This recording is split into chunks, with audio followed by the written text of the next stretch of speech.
Good evening. The MTRC could raise fares by more than 3% in June if it doesn't reach an agreement with the government on revising its fare adjustment mechanism.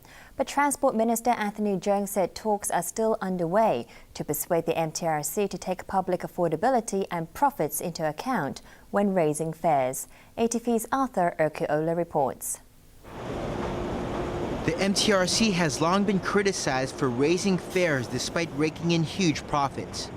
It can do this because the fare adjustment mechanism introduced in 2009 allows the railway operator to raise ticket prices based on inflation and transport workers' wages. The government is hoping that it can reach a new mechanism that includes new factors.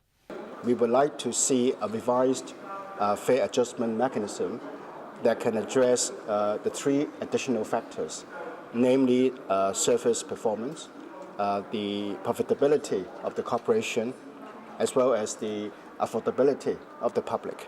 Now, both the government and the MTRC have the objective to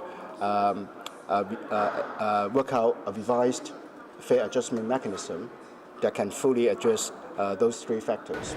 The rail operator is set to raise its fares in June if an agreement cannot be reached before then.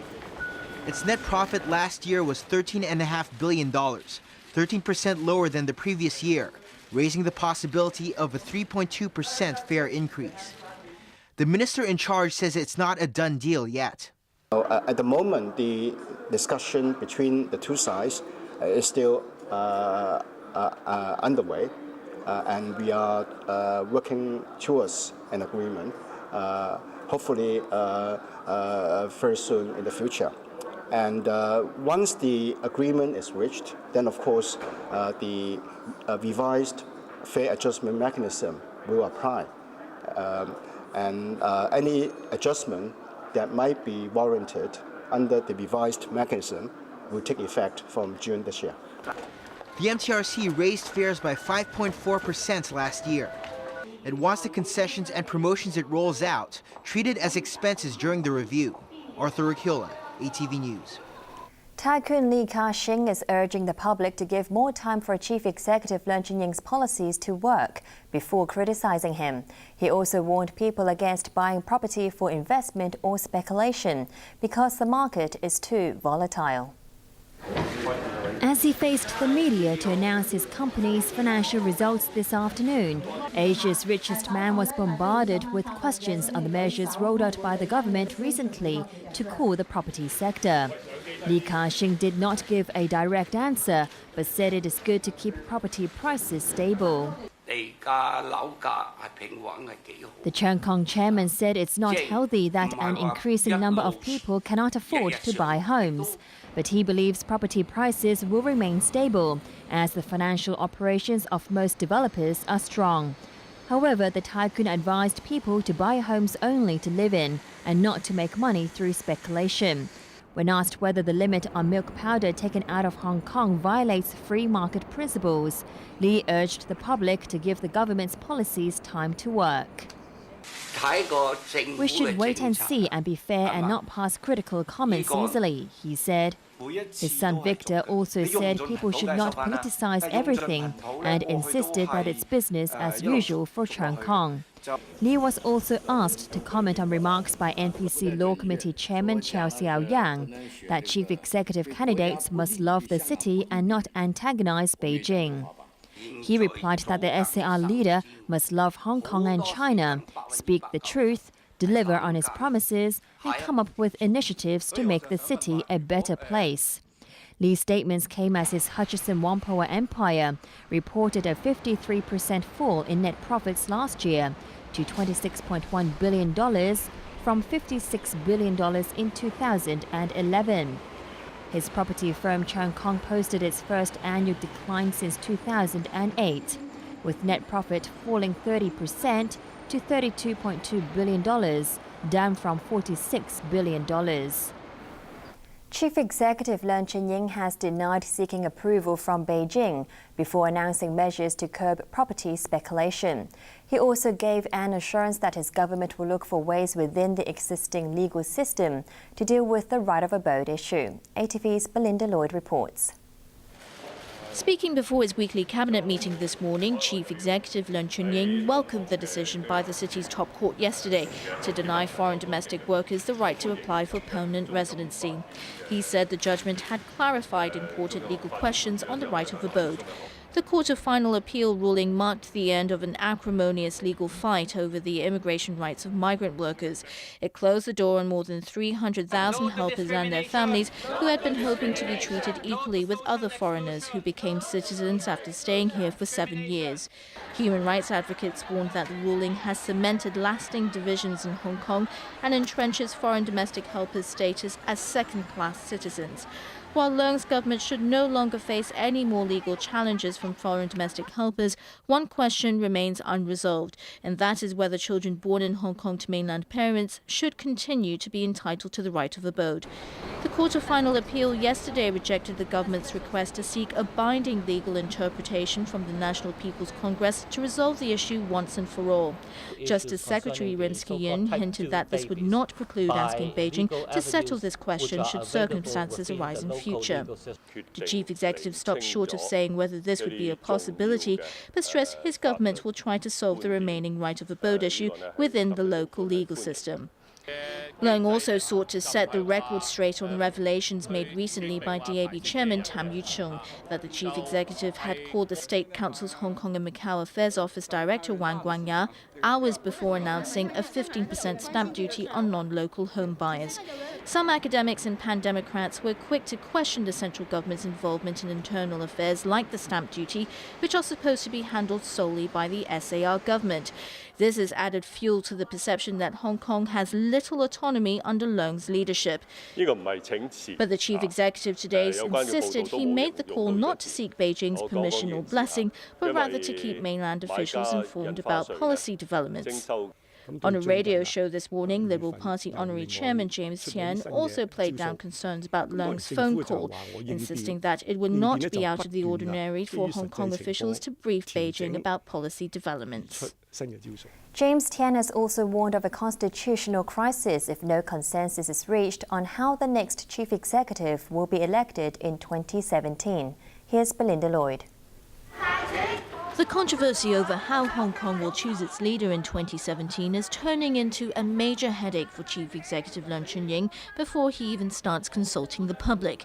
Pan-democrats are fuming at a suggestion made last weekend by NPC Law Committee Chairman Chow Xiaoyang that a screening process will be in place for the next chief executive election in the form of a nomination committee that will be responsible for endorsing candidates. Chow also said members of the opposition camp who insist on confronting the central government cannot become chief executive. His remarks made critics question Beijing's previous assurances that the city's next leader will be chosen on a one-person, one-vote basis. Now, pro-establishment lawmaker James Tian has warned of a looming constitutional crisis if legislators across the political spectrum cannot reach a consensus. The Liberal Party honorary chairman warned this would pose a dilemma much worse than what the government faced a decade ago when it tried to ram the National Security Bill through LegCo.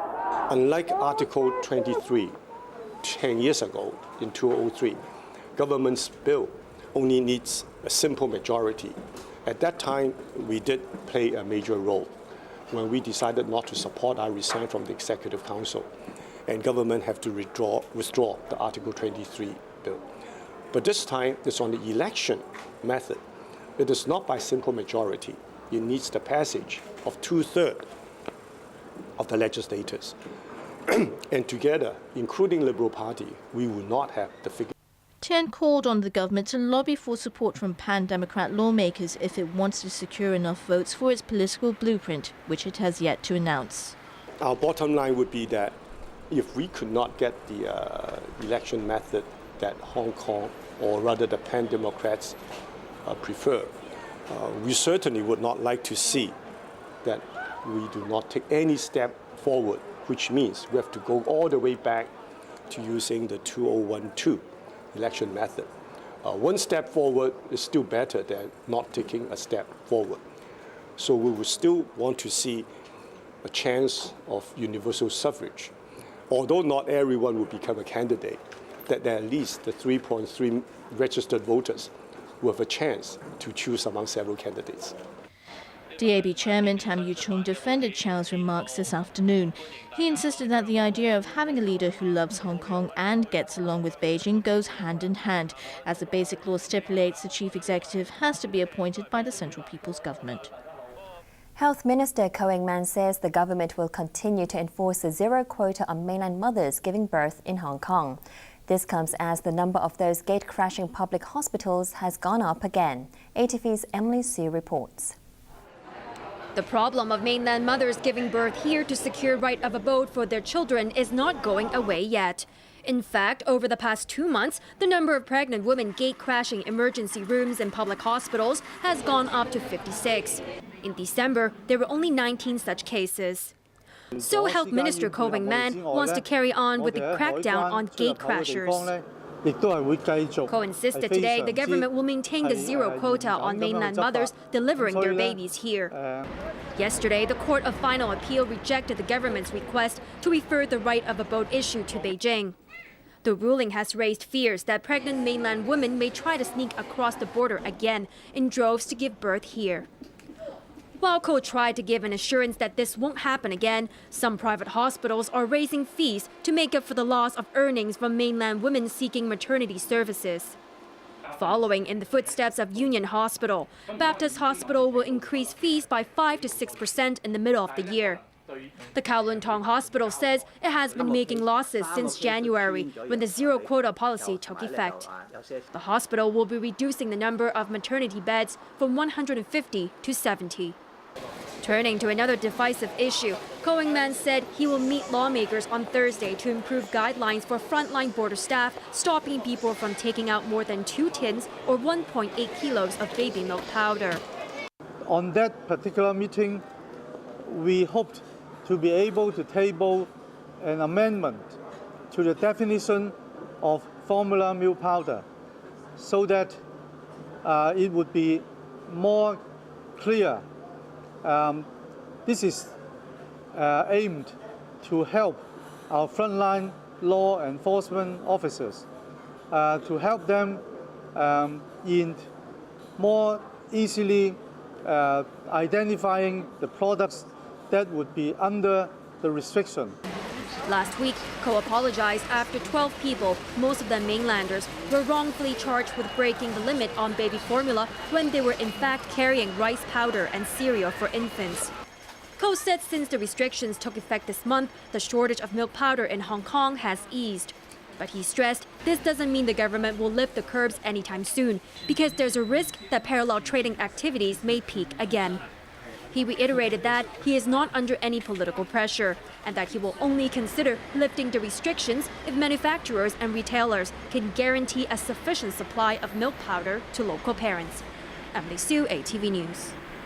President Xi Jinping and his South African counterpart have made a joint call for a more equal and balanced global partnership for development. Xi and Jacob Zuma met in Pretoria to oversee the signing of trade and other bilateral agreements today. The two vowed to uphold the rights and interests of developing countries and make the international order and system fairer and more equitable. More news making headlines around the world.